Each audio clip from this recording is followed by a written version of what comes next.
Tonight on CTV News, a class action against Southern Response ramps up, a Christchurch leader heads over to Nepal to help in the disaster, and the Mainland Tactics will this weekend be a winner. Broadcasting across Canterbury, from the CTV studio, this is First at 5. Kia ora, good evening. Going and nearly gone. It's even less affordable for first home owners to buy a house in Christchurch. In fact, for some it's getting close to impossible. The difficulty continues for first home buyers in Christchurch. The AMP Home Affordability Survey for March shows it now costs the average couple nearly a third of their weekly income to service a mortgage on a low-priced home. And if you're single, it's more than 2/3 of your weekly packet. AMP says this makes a new first home at the lower price bracket unaffordable for single owners. To many, this will come as no surprise, and while it's worse for couples than last year, it's slightly better for singles than in 2014. It's bad enough here, but terrible in Auckland. A young couple buying their first home in Auckland will use up over half of their combined weekly income to service the mortgage. And good luck if you're single, it will cost more than a median income to pay the mortgage of a low-priced house in West Auckland. So what's the answer? Well, if you consider Timaru, it will only cost 20% of a couple's combined median wage to service a home loan. And if you're single, it will cost just over 40%, which is traditionally the upper level of what market commentators regard as being affordable. What next for the Mainland Tactics? They're hoping to win their first game of the season this weekend. Gordon Finlater went along to training today. The Mainland Tactics were back at training today as the side looked to further improve on their impressive display against the Melbourne Vixens last Sunday. Came away with a lot of pride and a lot of self-belief. I mean, we've been going into every game with that belief, but I think on the weekend you actually saw the girls perform at a new level, and we raised the bar. And the next day it was disappointing in their paper saying that Vixens played poorly, but they'll take the win. Well, you're only as good as what the opposition allows you to play, and our defenders really stepped up and made them earn every ball. One of those defenders stepping up was Demelza Fellows. The 34-year-old former Australian international showed what she's still capable of with her determined play in the circle, frustrating the Vixens shooters. Melzers, I think, struggled in different games, and we worked a lot of positional swap with Jess, and that allowed Demelza to play at her best. And she won the Players Award for Player of the Match, and I was really pleased for her. And yes, if the word is scrappy, I would say it was dogged. Another tactic stepping up her game in recent weeks has been shooter Bailey Mez. The Auckland native shot 32 from 35 against the Vixens, with her shooting from range helping the side on offence. Mez is no stranger to this week's opposition, the Northern Mystics, having spent 4 seasons with the side before the move south. Obviously a very familiar court, and I know all the players, and I spent a long time there, so I guess there is a little bit more incentive to get the win, especially coming so close last week. So yeah, friends and family, they all up that way as well? Yeah, most of them. So I should get a good crew along, which would be nice. Kind of feels like away games down here because I don't have anyone to come. So yeah, it'll be good. The Tactics threw out a surprise last weekend, starting with the combination of Mez at goal shoot and Gemma Hazeldine at goal attack. With the switch-up resulting in a half-time lead, it's now another weapon at their disposal. Obviously, I'm quite comfortable there, so it was a good change-up, and we've got 3 really good shooters, so it's a good option to be able to mix it up like that. With a number of Silver Ferns in the Mystics ranks, coach Sue Hawkins knows what her side are up against, but is confident that if the side build on last week's performance, that first win could come. We'll be pretty solid with what we do. The thing is, we've just got to realise that Maria Tutaia is a fantastic shooter, and she'll shoot long, but she'll also pass off if the availability is there. So we've just got to take out those opportunities for her and keep her outside the ring as much as we can. So we'll be mixing it up and seeing if we can come through with the bacon this time. Sunday's match gets underway at 7:10 from Trust Arena in Auckland. Gordon Findlater, CTV Sport. Royal fever. He'll be back in Canterbury. Prince Harry will be visiting Christchurch in 2 weeks' time. His visit will include a tour of Restart Mall and a meeting with members of the Student Volunteer Army at Canterbury University. We'll have more information on these details closer to his arrival. Well, still to come here on CTV News, how is Canterbury helping with the earthquake in Nepal?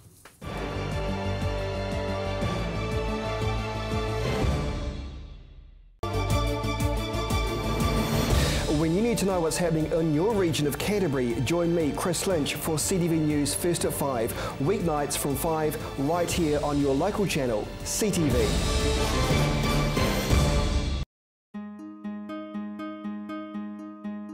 Computer not working? Replace or repair? DIY or get a technician? Looking for parts? Thinking of upgrading? Need accessories?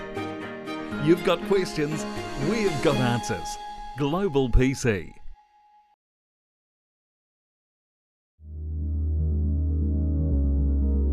The preparation, the devotion, the fearlessness, the intensity. Runway model management. First impressions are everything.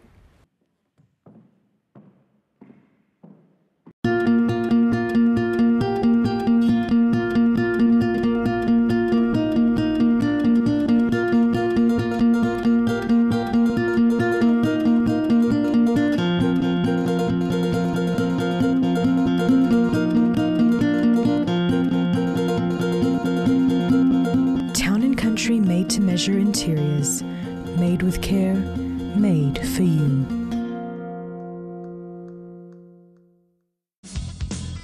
Join Graham Sinclair and the team at Gone Fishing as they bring you great stories, fishing tips and beautiful scenery.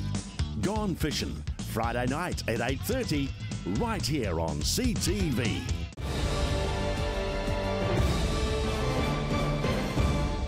And welcome back to CTV News. Isn't an offer they can't refuse? A lawyer is asking all Southern Response customers to embark on a class action against the insurer. It's so sure it will win, it's offering a no-win, no-fee service. 4 years on, this Christchurch homeowner's property still sits on unstable foundations with cracks and gaps throughout. But he's happy as is, and even more so now with the litigation team jumping on board to help with the class action against insurer Southern Response. Over the last year, Grant Cameron has been working alongside frustrated homeowners, encouraging over 3,000 unsettled policyholders to join a united effort to get what the claimants are owed through legal action. Now, an Australian-based litigation funder is supporting the class action on a no-win, no-fee basis. And Cameron, who's leading the charge, says it's a step forward for a resolution for desperate policyholders. Reflects a year's work. It's complicated, but at the end of the day, I think we've got the very best deal. We're very, very pleased to have this particular funder on board, and we think it's going to make all the difference in terms of getting a fair result. A no-win, no-fee basis means just that. If the class action is unsuccessful in court, claimants wouldn't have to pay any damages and legal costs. That's covered under the litigation team. But if the action is successful, claimants would pay fees of no more than 20% of the claim, with some paying a lot less. Now, with the class action ramping up, the Litigation Services Chief Executive says they are confident despite the risk. For us, we see this, the policyholders are entitled to an outcome. Individually, they can't achieve that outcome.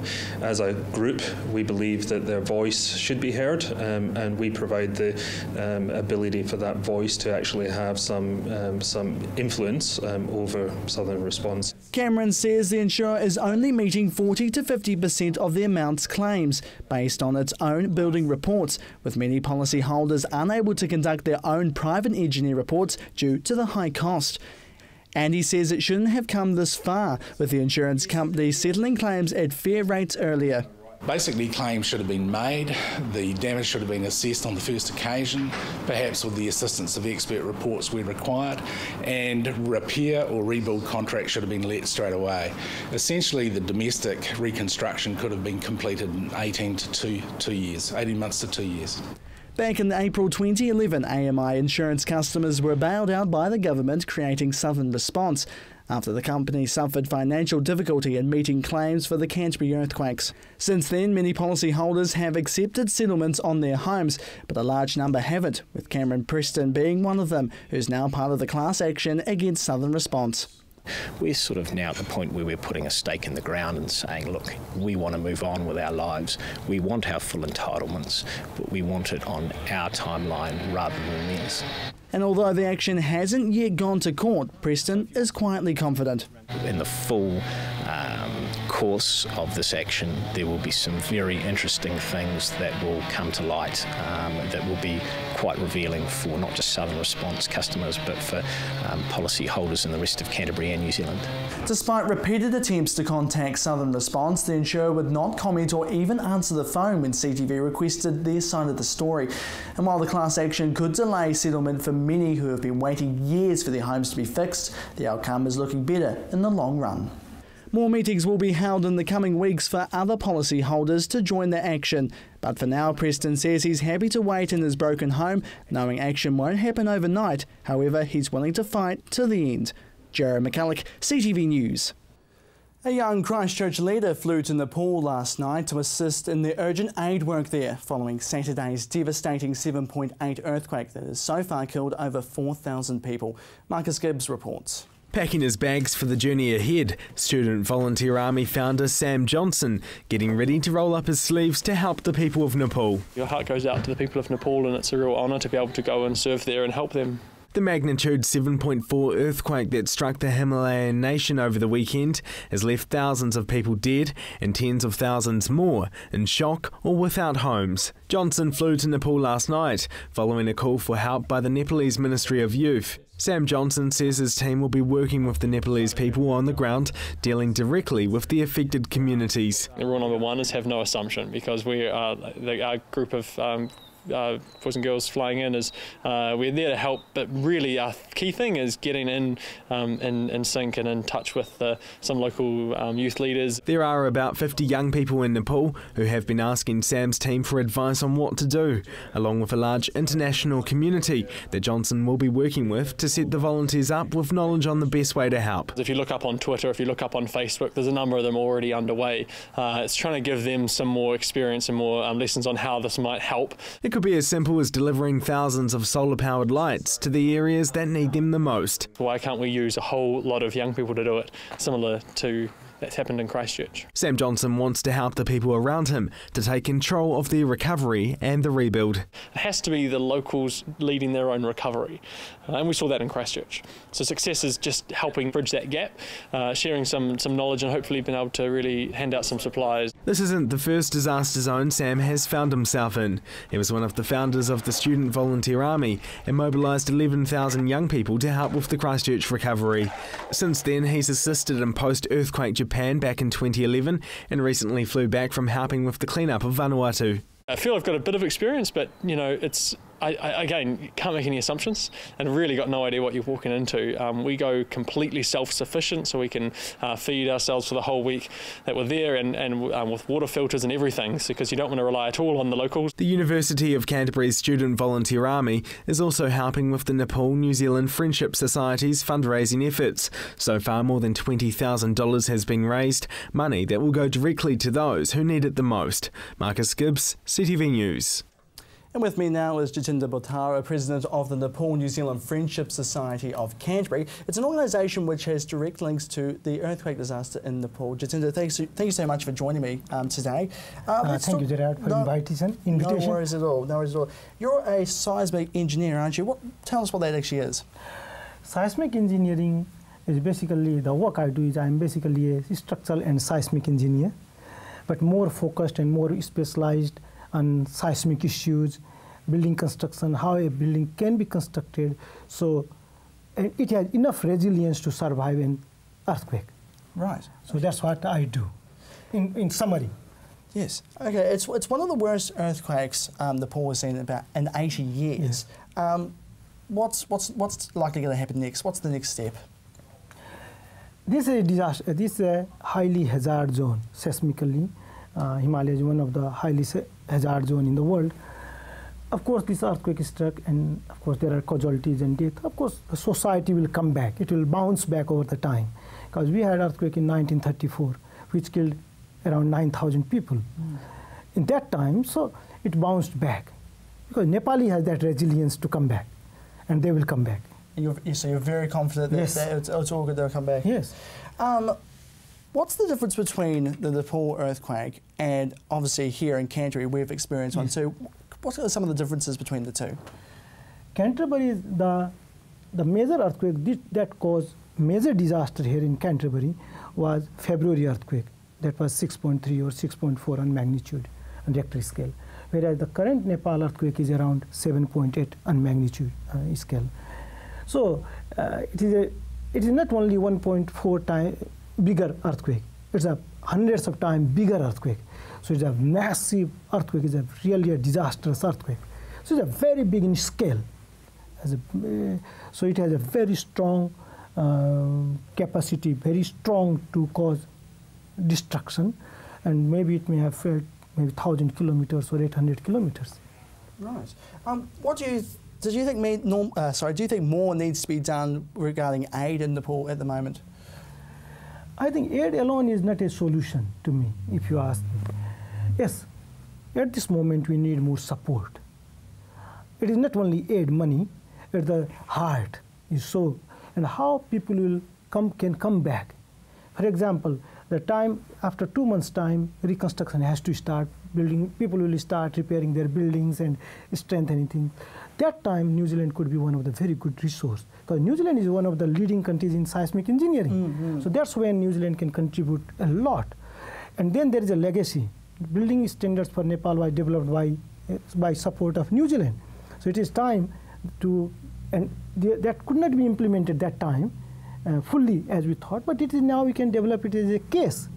So of course there are opportunities also. We lost our heritage, our identity, because of the temples and big palaces have gone. Absolutely. So it is time to recover them, build them with a better technology. Absolutely. And you're heading over to Nepal now too, aren't you? What are you wanting to achieve when you're over there? The first goal is, of course, my family is there, but I'll be staying in the disaster area more. And I will be, first my task is to understand where the gaps are, how we can help them. That's the first thing. Awesome. Dan, that's cool. Thank you so much for that. I really appreciate you coming in. Really, really do. Thank you, Gerard. Thank you so much. And now, after the break, your region's weather.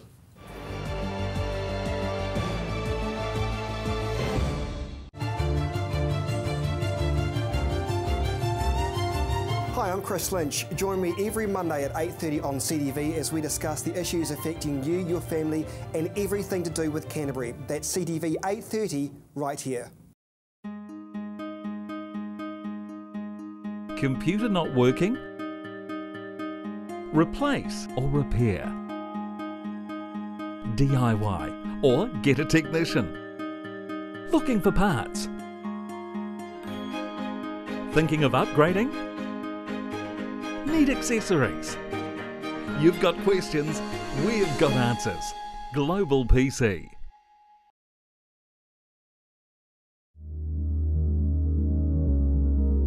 The preparation,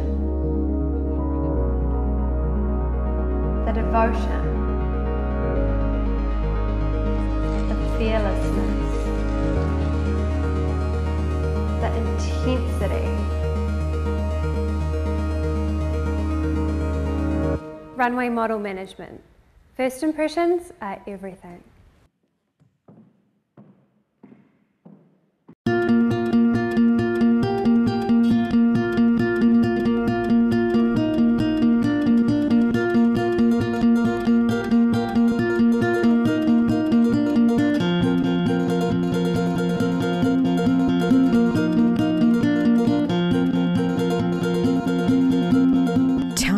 Made to measure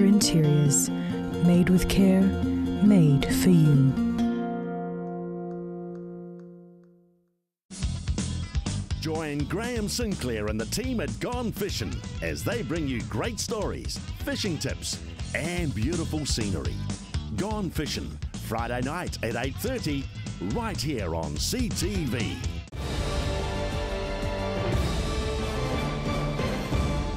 And welcome back to CTV News. Well, the 17th of July is set to be a massive day for sport in Christchurch. Here's Gordon Finlater. The Davis Cup is returning to Christchurch in July after the success of last year's tie against Chinese Taipei at Wilding Park. Until last October, Christchurch had missed out on international tennis for over a decade, but after last year's success, Christchurch has now been confirmed as the country's home of winter Davis Cup ties.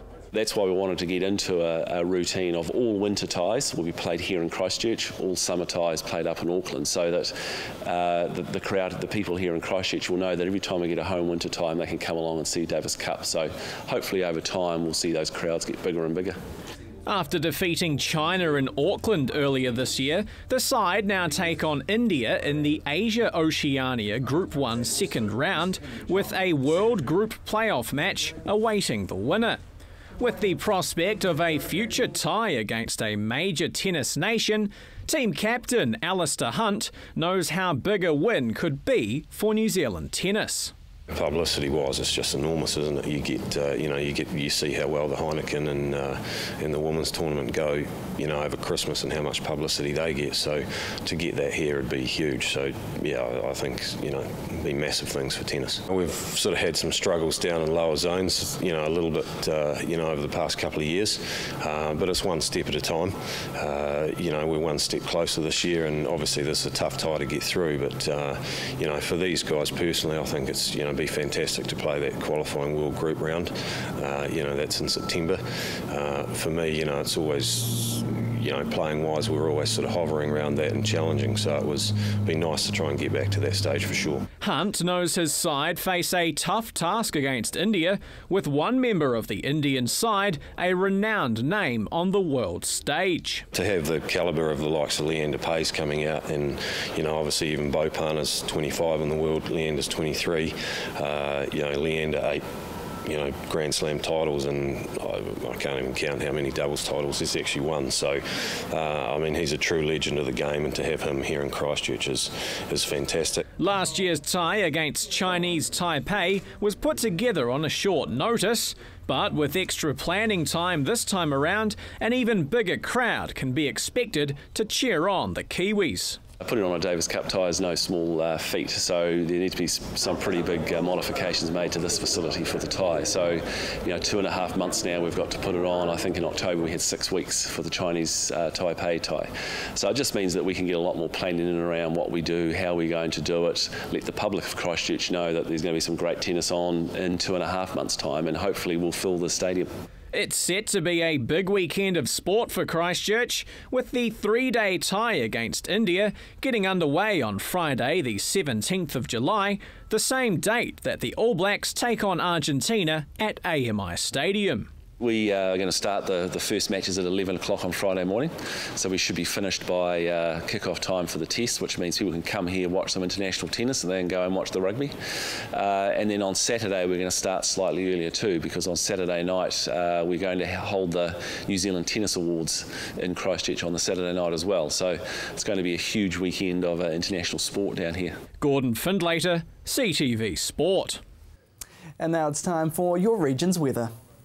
Good evening, Canterbury. Let's take a look at today's highs. Down in Timaru, you were on a high of 16 today. Temuka and Geraldine were also both on 16 degrees. Slightly cooler in Ashburton and Methven, who shared 15 degrees today. Rakaia, 15 degrees. Darfield, Leeston and Rolleston, you at a high of 15 for your Wednesday. Lincoln and Christchurch also on 15 degrees. Over the hill in Akaroa, 15 degrees for you.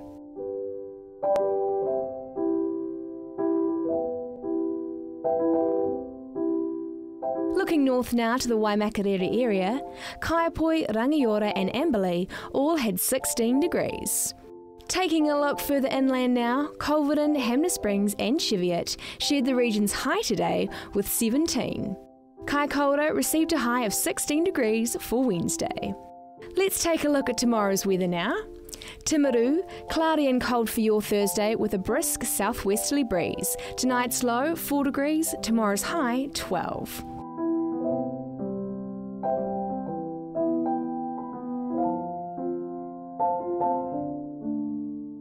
Ashburton, make sure you wrap up warm as there is a chilly day ahead with no sunshine and decreasing southwesterly winds. Tonight's low getting down to 4 and tomorrow's high 12 degrees.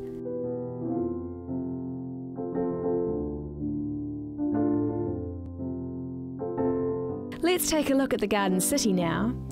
Early showers clearing, then mostly cloudy and cold with strong southwesterlies. Possible near gale force winds over Banks Peninsula, but easing during the day. Tonight's low 4, tomorrow's high 11 degrees.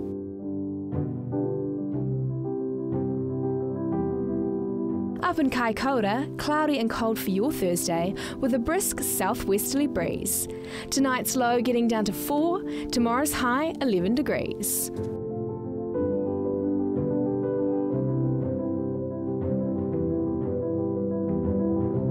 Taking a look at other areas around the region now, Temuka and Geraldine a high of 14 degrees. Methven and Rakaya, you can expect 12 degrees tomorrow. Darfield, Leeston, Rolleston and Lincoln all 12 degrees for you.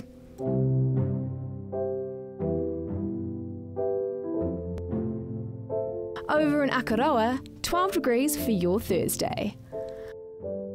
Kaipoi, Rangiora and Amberley, 12 degrees for you.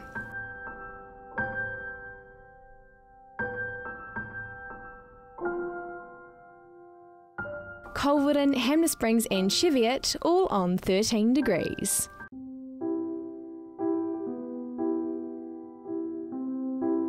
Looking ahead for Canterbury now, fine from Friday to Monday with mostly sunny skies and moderate northeasterly winds. Pleasant temperatures by day, but cold at night with light frosts possible. Let's have a look at Tuesday's weather. Mild on Tuesday with cloud increasing during the day and fresh northerly winds. And that is your weather update for Wednesday. Well, before we go tonight, take a look at this. NASA has captured the sun setting over both the North and South Island from the International Space Station via a time-lapse camera. They've previously released videos like this of New Zealand, but never as clear, with cloud usually covering the country. The footage lasts around 1 minute until it moves over the Pacific Ocean.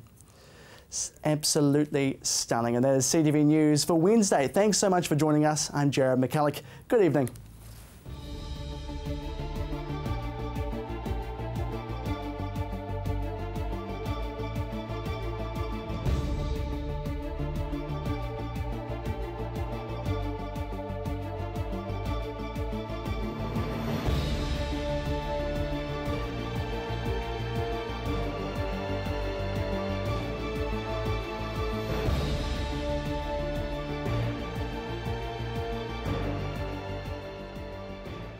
Supporting local content so you can see more of New Zealand on air.